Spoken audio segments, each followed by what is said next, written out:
छात्रों, मेरा नाम एम के अंजना मूर्ति है। मैं पिछली कक्षा में गिल्लू पाठ के बारे में आपको समझा रहा था। छात्रों, गिल्लू पाठ के द्वारा हम गिल्लू लेखिका लिखने के लिए बैठते समय उसका ध्यान आकर्षित करने के लिए क्या करता था। गिल्लू लिफाफे के अंदर बैठकर जिस तरह खाना खाता था, गिल्लू खिड़की के द्वारा बाहर जाकर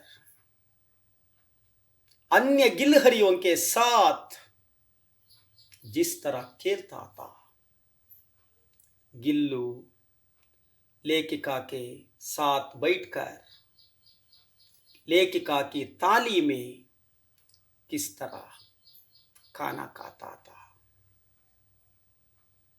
लेखिका महादेवी वर्मा अस्पताल में रहते समय उसकी याद में गिल्लू क्या करता था, आदि विषयों के बारे में हम जान कर चुके थे। ಆತ್ಮೀಯ ವಿದ್ಯಾರ್ಥಿಗಳೇ, ನಾವು ಹಿಂದಿನ ತರಗತಿಯಲ್ಲಿ ಗಿಲ್ಲು ಪಾಠದ ಬಗ್ಗೆ ತಿಳ್ಕೊತಾ ಇದ್ವಿ. ಈ ಪಾಠದಲ್ಲಿ ನಾವು ಲೇಖಕಿಯವರು ಆಸಕ್ತಿಯಿಂದ ಕವಿತೆ, ಕವನ, ಕಥೆಗಳನ್ನು ಬರಿತಾ ಇರಬೇಕಾದ್ರೆ ಅವರ ಗಮನವನ್ನು ತನ್ನೆಡೆ ಸೆಳೆಯೋದಕ್ಕೆ ಗಿಲ್ಲು ಯಾವ ಉಪಾಯವನ್ನು ಕಂಡುಕೊಂಡಿತ್ತು.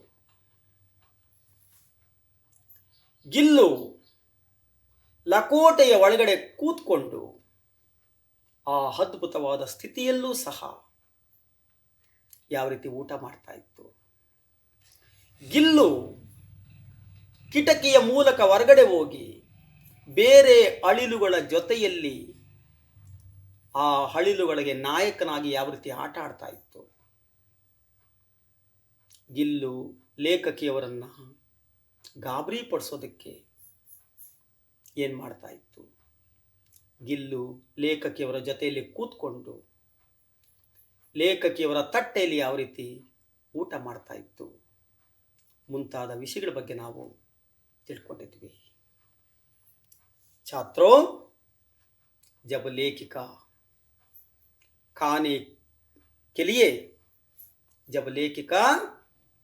के लिए कमरे में पहुंचती, इसे देखकर गिल्लू खिड़की से निकालकर आंगन की दीवार बरामदा पार करके खाने के कमरे में मेज पर पहुंच जाता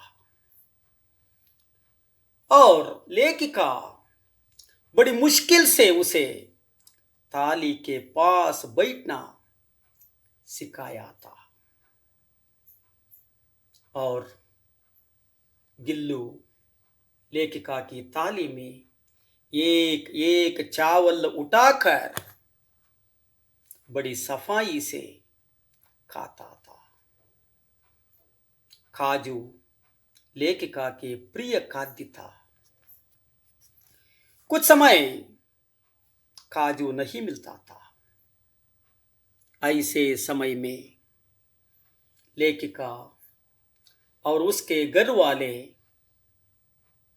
काजू के बदले बिस्कुट या अन्य चीजें दिए तो वह नहीं खाता था और नीचे फेंक देता था. ಲೇಖಕಿಯವರು ಊಟ ಮಾಡೋದಕ್ಕೆ ಡೈನಿಂಗ್ ಹಾಲ್ಗೆ ಹೋಗೋತನ್ನೇ ನೋಡ್ತಾ ಇತ್ತು ಗಿಲ್ಲು. ಅವರು ಊಟದ ಮನೆಗೆ ಹೋಗಿದ ತಕ್ಷಣ ಗಿಲ್ಲು ಕಿಟಕಿಯಿಂದ ಇಳಿದು ಅಂಗಳವನ್ನು ದಾಟಿ ಅಡುಗೆ ಮನೆಗೆ ಹೋಗಿ ಡೈನಿಂಗ್ ಟೇಬಲ್ ಹತ್ರ ಕೂತ್ಕೊತಾ ಇತ್ತು. ಲೇಖಕಿಯವರು ಅದಕ್ಕೆ ತುಂಬ ಕಷ್ಟಪಟ್ಟು ತಟ್ಟೆ ಮುಂದೆ ಕೂತ್ಕೊಳ್ಳೋದನ್ನು ಕಲಿಸಿದ್ದರು. ಗಿಲ್ಲು ಒಂದೊಂದೇ ಹಗುಳನ್ನು ಕ್ಲೀನಾಗಿ ಲೇಖಕಿಯವರ ತಟ್ಟೆಯಿಂದ ಎತ್ಕೊಂಡು ಕ್ಲೀನಾಗಿ ಊಟ ಮಾಡ್ತಾ ಇತ್ತು. ಅದಕ್ಕೆ ಇಷ್ಟವಾದಂಥ ಆಹಾರ ಅಂದರೆ ಗೋಡಂಬಿ. ಕೆಲವು ಸಮಯದಲ್ಲಿ ಗೋಡಂಬಿ ಸಿಗದೇ ಇದ್ದಾಗ ಲೇಖಕಿ ಅಥವಾ ಲೇಖಕಿಯವರ ಮನೆಯವರು ಅದಕ್ಕೆ ಬಿಸ್ಕತ್ತು ಮುಂತಾದಂಥ ಬೇರೆ ತಿನ್ನೋದಕ್ಕೆ ಪದಾರ್ಥಗಳನ್ನು ಕೊಡ್ತಾ ಇದ್ದರು. ಆದರೆ ಗೋಡಂಬಿಯನ್ನು ಬಿಟ್ಟು ಬೇರೆ ಕೊಟ್ಟರೆ ಗಿಲ್ಲು ತಗೊತಾ ಇರಲಿಲ್ಲ. ಬದಲಾಗಿ ತನ್ನ ಗೂಡಿನಿಂದ ಕೆಳಕ್ಕೆ ಎಸಿತಾ ಇತ್ತು. ಈ ರೀತಿ ಗೋಡಂಬಿಯನ್ನು ಕೊಟ್ಟರೆ ಮಾತ್ರ ಅದು ತಿಂತಾ ಇತ್ತು. ಏಕೆಂದರೆ ಗೋಡಂಬಿ ಅದಕ್ಕೆ ಇಷ್ಟವಾದಂತಹ ಆಹಾರ ಆಗಿತ್ತು. कुछ समय तक लेखिका अस्पताल में रहना पड़ा. अचानक लेखिका को एक्सीडेंट होकर कुछ समय तक लेखिका को अस्पताल में रहना पड़ी. ऐसे समय में लेखिका घर में ना होने के कारण लेखिका की याद में जब लेखिका के कमरे का दरवाजा खोला तो गिल्लू अपने झूले से दौड़कर लेखिका को देखने के लिए लेखिका के कमरे में आता था. लेकिन वह दूसरे को देखकर, दूसरे व्यक्ति को देखकर निराश से अपने घोंसले में जाकर बैठता था. ಲೇಖಕಿಯವರಿಗೆ ಅನಿರೀಕ್ಷಿತವಾಗಿ ಆಕ್ಸಿಡೆಂಟ್ ಆಗಿ ಕೆಲವು ಸಮಯದವರೆಗೆ ಆಸ್ಪತ್ರೆಯಲ್ಲಿರಬೇಕಾಯಿತು. ಅಂಥ ಸಮಯದಲ್ಲಿ ಲೇಖಕಿಯವರು ಆಸ್ಪತ್ರೆಯಲ್ಲಿರಬೇಕಾದ್ರೆ ಗಿಲ್ಲು ಲೇಖಕಿಯವರ ನೆನಪಲ್ಲಿ ಅವರ ಮನೆಯೆಲ್ಲ ಹುಡುಕ್ತಾ ಇತ್ತು. ಅವರ ರೂಮ್ ಬಾಗಿಲು ತೆಗೆದಿದ್ದ ತಕ್ಷಣ ಲೇಖಕಿಯವರು ರೂಮಲ್ಲಿದ್ದಾರೇನೋ ಅಂತ ತನ್ನ ಗೂಡಿಂದ ಇಳಿದು ಓಡೋಡಿ ಅವ್ರ ರೂಮ್ಗೆ ಹೋಗ್ತಾ ಇತ್ತು. ಆ ರೂಮಲ್ಲಿ ಲೇಖಕಿಯವರ ಜಾಗದಲ್ಲಿ ಬೇರೆಯವರನ್ನ ನೋಡಿ ನಿರಾಸೆಗೊಂಡು ತನ್ನ ಗೂಡಿಗೆ ಮರಳಿ ಬಂದು ಕೂತ್ಕೊತಾ ಇತ್ತು. लेखिका महादेवी वर्मा और लेखिका महादेवी वर्मा के घर के लोग लेखिका को उसके प्रिय ಕಾಜು ದೇತೆ. ಲೇಖಕಿಯವರ ಮನೆಯವರು ಲೇಖಕಿಯವರ ಆಸ್ಪತ್ರೆಯಲ್ಲಿ ಇದ್ದರೂ ಸಹ ಗಿಲ್ಲುವಿಗೆ ಅದಕ್ಕಿಷ್ಟವಾದಂತಹ ಗೋಡಂಬಿಯನ್ನು ಕೊಡ್ತಾ ಇದ್ದರು.